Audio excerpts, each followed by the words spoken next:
The heart is a muscular organ which pumps blood through the blood vessels. The heart is situated slightly tilted towards the left in between the two lungs, behind the sternum in the thoracic cavity.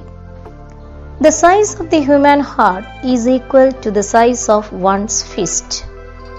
Pericardium is a double-layered membrane that covers the heart, and there is a fluid in between the two-layered membrane, that is pericardial fluid.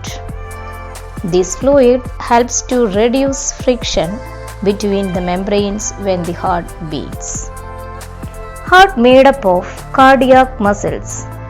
The heart beats continuously with a rhythm.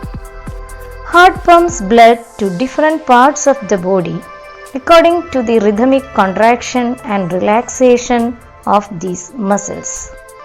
Heart has 4 chambers.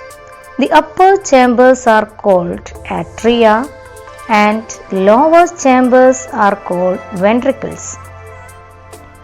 From upper side of heart, including head, superior vena cava collects blood mixed with carbon dioxide and opens into right atrium. When the right atrium filled with blood, it contracts. Then blood flows from right atrium to right ventricle. The tricuspid valve found in between these two chambers allow passage of blood only to lower chamber, that is right ventricle. Pulmonary veins collect oxygenated blood from lungs and opens to left atrium. When left atrium contracts, blood flows to left ventricle. Bicuspid valve allows flowing of blood only to left ventricle.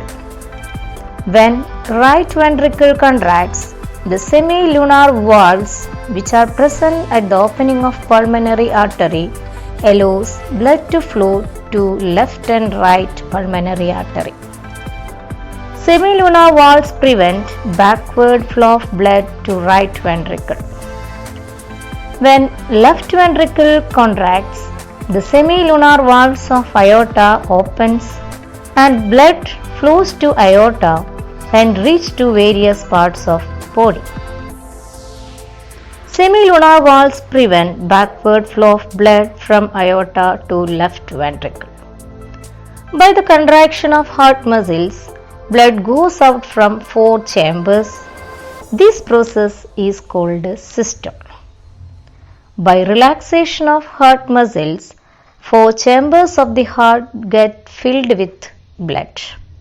This process is called diastole. One systole and subsequent diastole together constitute a heartbeat. It takes 0.8 seconds. A stethoscope can be used to listen to the sounds made by the heart. The heart beats at an average rate of 72 times per minute. The wave-like movement formed due to the contraction and relaxation of the heart is felt throughout the walls of the arteries. This is called pulse. The rate of pulse is equivalent to that of the heartbeat. After doing exercise for a few minutes, check the pulse rate. Then what difference do you notice? The pulse rate will increase. What is its reason? At that time, heart pumps speedily, so that pulse rate also increases. Then, about 70 ml of blood is pumped into the arteries every time the heart contracts. The pressure exerted by this excess blood on the walls of arteries is systolic pressure. This is 120 mmHg. When the heart dilates fully, the same quantity of blood enters the heart. A low pressure felt in the arteries during this time is known as diastolic pressure. This is 80 mmHg. The blood pressure of an individual is stated in terms of these two pressures. Sphygmomanometer is used to measure blood pressure.